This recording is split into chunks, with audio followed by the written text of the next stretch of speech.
ഇല്ല. ഇനി കബറ് കെട്ടിപ്പൊക്ക് നിങ്ങൾ ചിന്തിച്ചിട്ടുണ്ടോ? ഞാന് കണ്ണൂരിൽ പ്രസംഗിക്കുമ്പോൾ ഒരു ചെറുപ്പക്കാരൻ ചോദിച്ചാൽ അറിയോ, നിങ്ങൾ എന്തിനാ വെറുതെ കബറ് കെട്ടിപ്പൊക്കിനെതിരെ പറയണേ? നിങ്ങൾക്കും ഒരു ജാറുണ്ടാക്കിയ പോലെയുണ്ട്. ഒരു ജാറുണ്ടാക്കാനുള്ള ചെലവുണ്ടല്ലോ. ഇന്നത്തെ ലൈറ്റ് ആൻഡ് സൗണ്ട് ആരതാ? വാടകക്കല്ലേ? സ്വന്തം? അൽഹംദുലില്ലാ. ഇതിന് വാടകക്കാണെങ്കിൽ ഈ വാടക കൊടുക്കണ പൈസ മതി കൂട്ടരെ ഒരു ജാറുണ്ടാക്കാൻ. ഒരു പരിപാടിന്റെ വാടക മതി. ഒരു 10-15 വെട്ടല്, 2 ചാക്ക് സിമന്റ്, ഒരു കുടിസ് മണ്ണില് ജാറായി. ആരപ്പോ അത് പൊളിച്ചു നോക്കുന്നതിനുള്ളിൽ ആളുണ്ടോ ഇല്ലേ? ആര് പൊളിച്ചു നോക്കും?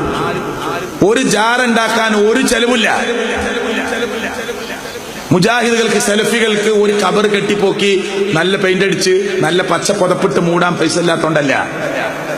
ഇവിടുത്തെ PWDന്റെ ആളുകളോട് പോലും സെലഫികൾ പറയല എന്താ, നിങ്ങൾ അമ്പ് ഉണ്ടാക്കിക്കോ, ഉയരം കൂട്ടരുത്, ചിലപ്പോ പച്ച പുതപ്പിട്ട് മൂടുന്നു. അത്ര പേടിയാണ്. എവിടെങ്കിലും ഒരു ഉയരമുള്ള സ്ഥലം കണ്ടാൽ അവിടെ സുജൂദ് ചെയ്യാൻ പോകുന്ന പാവപ്പെട്ട മുസ്ലിം ഉമ്മത്ത്. അറിയോ, പാലക്കാട് ജില്ലയ്ക്ക് പോയൊക്കെ ഒരു വള്ളി, അത് ഞാൻ അതിന്റെ അടുത്ത് പോയി ശ്രദ്ധിച്ചതാ. ആ വള്ളി നല്ല മണ്ണുള്ള വള്ളിയാ. അതിങ്ങനെ വളഞ്ഞിട്ട് ഒരു മരത്തുമ്മ കയറി പിടിച്ചു. അവ മരത്തിന്റെ കൊമ്പ് താന്നു. അപ്പൊ ഈ വള്ളിന്റെ അടുത്തേക്ക് കൊമ്പ് ഇങ്ങനെ താന്നപ്പോ അതിനെന്തോ പ്രത്യേകത ഉണ്ട്. ഇത് വെയിറ്റോട് താന്നതാണ്. എന്നിട്ട് ആ വള്ളിമേല് കുട്ടികളില്ലാത്തവർ തൊട്ടിയുമായി വന്ന് കേട്ടോ, വള്ളിയിൽ തുണി കെട്ടിയാല്, തൊട്ടിൽ കെട്ടിയാൽ കുട്ടിയെ കിട്ടും. എങ്ങനെ? കുട്ടിയില്ലാത്തവര് തൊട്ടിത്തുണിയും വാങ്ങി വന്ന് ഒരു കയറും കെട്ടിയിട്ട് ആ വള്ളിമ കെട്ടി തൂക്കുക. സുഹൃത്തുക്കളെ, ഇബ്രാഹിം നബി അലൈഹി സ്വലാത്തു വസ്സലാം മക്കളില്ലാഞ്ഞിട്ട്, സക്കരിയ നബി അലൈഹി സ്വലാത്തു വസ്സലാം മക്കളില്ലാഞ്ഞിട്ട് അള്ളാന്റെ അടുത്ത് പടച്ചോനെ എല്ല് തുരുമ്പാൻ തുടങ്ങി, താടിയൊക്കെ നരച്ചു, മുടിയൊക്കെ നരച്ചു, അള്ളാ കൈവടിയല്ല അള്ളാ എന്ന് പറഞ്ഞ് പ്രാർത്ഥിച്ച് മാതൃക കാണിച്ചു തന്ന ഈ മുസ്ലിം ഉമ്മത്തില് പാലക്കാട് പോയി നോക്കുങ്ങള്, പാലക്കാട് ജില്ലയില് കുട്ടികളില്ലാത്തവര് തൊട്ടിത്തുണി കെട്ട ഒരു വള്ളിമേല്. നാട്ടുകല്ലിന്റെ അടുത്ത് പോയി നോക്ക്, അവിടെ ഒരു കല്ലിനെ ആരാധിക്കുകയാണ് മുസ്ലിങ്ങള്. ഇതൊക്കെ തെറ്റാന്ന് പറഞ്ഞു കൊടുക്കാൻ ആരല്ല സുഹൃത്തുക്കളെ? ആരാ? ഖബറുമായി ബന്ധപ്പെട്ട് നിങ്ങൾ പെട്ടെന്ന് ശ്രദ്ധിച്ചോ. നബി സല്ലല്ലാഹു അലൈഹി വസല്ലം മരുമോനായ അലി ബിൻ അബി ത്വാലിബിനെ വിളിച്ചിട്ട് പറയാണ്, വലാ ഖബറൻ മുശ്രിഫൻ ഇല്ലാ സബൈതഹു, പൊന്തി നിൽക്കുന്ന ഒരൊറ്റ ഖബറും തട്ടി നിരത്താതെ വിടരുത്.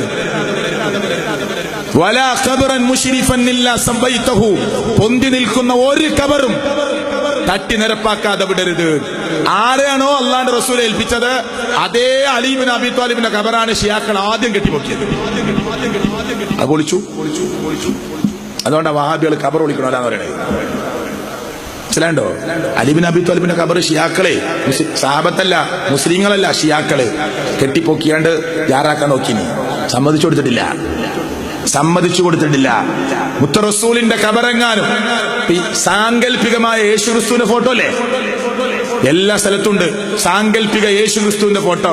മുത്ത റസൂലിന്റെ ഫോട്ടോ എങ്ങാനും വരക്കാൻ ഒരനുവാദം മുസ്ലിം ഉമ്മത്തിന് ഉണ്ടായിരുന്നെങ്കിൽ നഊദു ബില്ലാഹ്, മുത്ത റസൂലിന്റെ ഫോട്ടോ വെച്ച് പൂജിക്കും ഈ ഉമ്മത്ത്. പൂജിക്കൂലേ? ബാംഗ്ലൂരിൽ നബിദിന റാലി നടക്കുക. ഒട്ടകപ്പുറത്ത് നല്ലൊരു കുട്ടിനെ കുളിപ്പിച്ച് വൃത്തിയാക്കി ഇരുത്തിയിട്ട് അറബിയാല കന്തൂറടിപ്പിച്ച് തലയെക്കെട്ടും കെട്ടി കയ്യിലെന്താ കൊടുക്കുക. അല്ലെങ്കിൽ തന്നെ പ്രശ്ന മുസ്ലിങ്ങൾക്ക്. അതിന്റെ ഇടയിൽ ചങ്ങായിന്റെ കയ്യിൽ വാള്, എന്നിട്ടോ വാളിങ്ങനെ വീശുക, ബാക്കിയുള്ള ഒരു ബേക്കിന്ന് വാള് വീശുക, വായിൽ മണ്ണെന്ന് നിറച്ച് തീപ്പന്തത്ത് കൂതിയിട്ട് വലുതാക്കുക.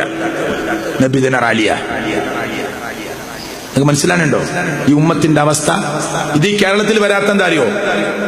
ഞങ്ങൾ വളരെ കുറച്ചുള്ളൂ. ഞങ്ങൾ ഒരിക്കലും ഞങ്ങൾ ഭൂരിപക്ഷമാണെന്നോ വലിയ ജനക്കൂട്ടുന്നോ പറയില്ല. പക്ഷെ നിരന്തരമായി ആളുകൾ ഉപദേശിച്ചതിന്റെ അടിസ്ഥാനത്തിൽ പാവപ്പെട്ട മനുഷ്യർ പറയാം അതൊന്നും വേണ്ട. ഉണ്ണി മുഹമ്മദ് മനസ്സിലാണ്ടോ? ഉണ്ണി യേശു, ഉണ്ണി കൃഷ്ണൻ. ഹിന്ദുക്കൾക്ക് ശ്രീകൃഷ്ണ ജയന്തിക്ക് ഒരു ഉണ്ണികൃഷ്ണൻ ഉണ്ട്, ക്രിസ്ത്യാനികൾക്ക് ഒരു ഉണ്ണി യേശു ഉണ്ട്. നമുക്കെന്താ ഓലക്കാൾ ഉഷാറാക്കണ്ട നമ്മള്? അപ്പൊ നമുക്ക് ഉണ്ണി മുഹമ്മദ്. ഒട്ടകപ്പുറത്ത് ഒരാളെ കയറ്റിരിച്ചിട്ട് അറബിന്റെ കോട്ടിട്ടിട്ട് വാളും കൈ കൊടുത്തിരുത്തുക. ഈ സമൂഹം അത് കേരളത്തിക്ക് വരാത്ത എന്താ അറിയോ? മുജാഹിദ് പ്രസ്ഥാനം ഉണ്ടായിട്ടാ. ഞാൻ വെറുതെ പറയല്ല. നിങ്ങൾ ഉണ്ടായിട്ടാ ഞങ്ങൾ അടുത്തൊല്ലം കാണിച്ചു തരാം. നടത്തിക്കോളി.